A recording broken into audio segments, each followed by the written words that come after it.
Nice to meet you. Today I'm going to talk about intervals in music. So, what exactly is an interval? In music, an interval refers to the distance between two notes. Remember when we learned about the major scale and used alphabet letters to represent each pitch? The scale has 7 different pitches: C, D, E, F, G, A, B, before it starts again at the octave.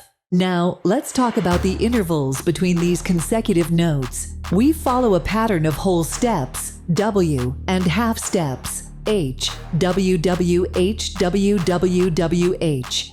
We call this pattern the diatonic scale. The term diatonic comes from ancient Greek music theory, where dia means through, across, and tonos means tone step. It describes a specific arrangement of whole and half steps. In today's language, diatonic characterizes scales, like the major scale, that stick to this pattern.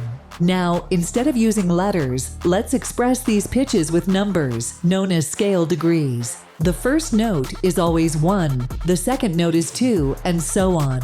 This numbering system helps describe the degrees of a scale. These degrees are handy for explaining intervals between notes. Instead of dealing with half and whole steps, you can use these numbers. For instance, if you want to describe the interval between C and D, counting C as the first degree, D is the second degree, and the interval is called a second. The interval between C and E, first and third degrees, is a third, and between C and F, first and fourth degrees, is a fourth, and so forth. Intervals are named by the number of the upper note, second, 3 RDs, etc., with 2 exceptions. When 2 instruments or voices play the exact same pitch together, it's called a unison, or prime interval. The interval of an eighth is called an octave. The intervals below are all written with C as the lower note. If a prime, fourth, fifth, or octave are part of the same scale, they're perfect intervals. Perfect intervals, like fourths, fifths, and octaves, don't have different forms and can't become major or minor. You won't find a minor fifth or a major octave among them. We call them perfect intervals because they're flawless, thanks to closely related frequencies and specific ratios. For instance, a perfect octave has a fixed ratio of 2, 1, making it twice the frequency of the starting pitch, fundamental. So, if the fundamental is 440 Shs, the octave above is 880 Ha's.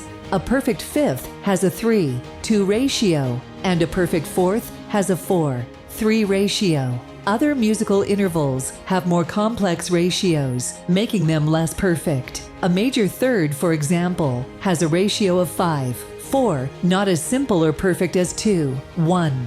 But don't worry too much about the math details. What's important is understanding what perfect intervals are, not diving into the intricacies of the math. In a major scale, a second, third, sixth, or seventh that belongs to the same scale is called a major interval. If the upper note is half a step lower than a major interval, it becomes a minor interval. When notating these intervals, a capital M is used to represent major intervals, while a lowercase m designates minor intervals. When we discuss intervals by degree, it's crucial to consider notes lower or higher than the basic ones, represented by flats, sharps, or the black keys on a piano. Lowering the second, third, sixth, and seventh notes results in a minor interval. In their natural state within a major scale, we refer to them as major intervals. The examples below illustrate these 4 musical intervals, starting with C, in both major and minor forms.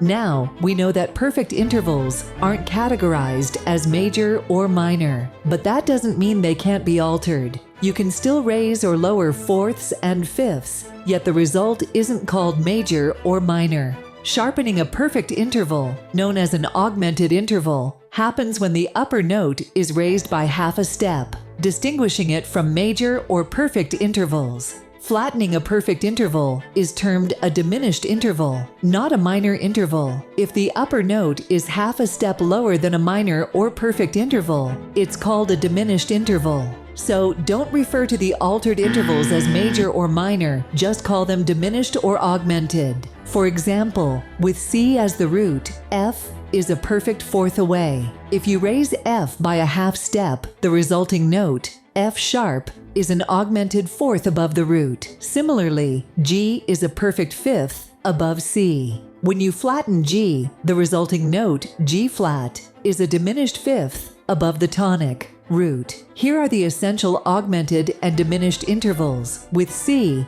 as the tonic. The augmented fourth and diminished fifth are enharmonically equal. To add a bit of confusion, other types of intervals can also be called diminished and augmented, unrelated to perfect intervals. For instance, you can create a diminished interval by lowering a minor interval by another half step. F to D flat is a minor sixth. If you flatten the D flat, the interval becomes a diminished sixth. You can also create an augmented interval by sharpening a major interval by one half step. For instance, from the note F to the note A is a major third. If you raise the note A to A sharp, the resulting interval is an augmented third.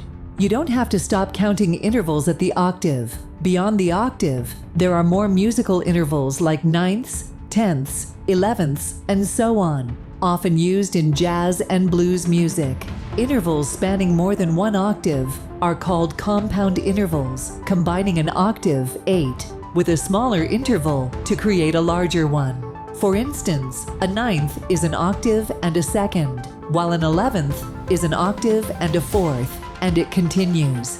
The table below outlines the initial 6 intervals beyond the octave. Compound intervals can embody all the characteristics of smaller and less complex intervals. This means that a compound interval can be major, minor, perfect, augmented, or diminished, depending on the specific interval. Understanding these intervals becomes simpler when we think about half steps. The table below shows how many half steps are between major and minor intervals. You can take a screenshot of this table if needed. Intervals come in handy when we want to rewrite a melody using the same pattern of notes and intervals in a different key, a process known as transposition. This involves raising or lowering the notes, making the melody more suitable for singing, playing, or adapting to another key for instruments. The simplest method for transposing is by using intervals. For instance, if a melody is originally in the key of C major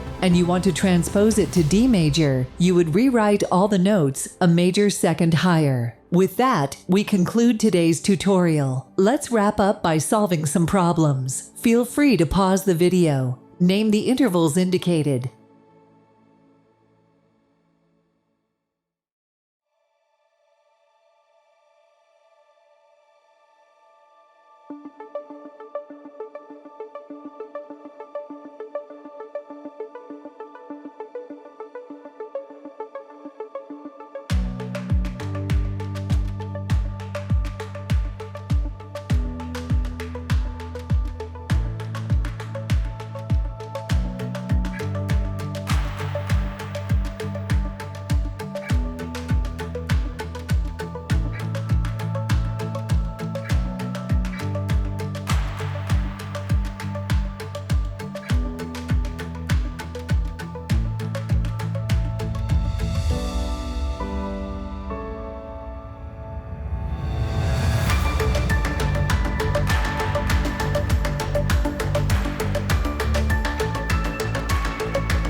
Thanks for watching the video. See you next time.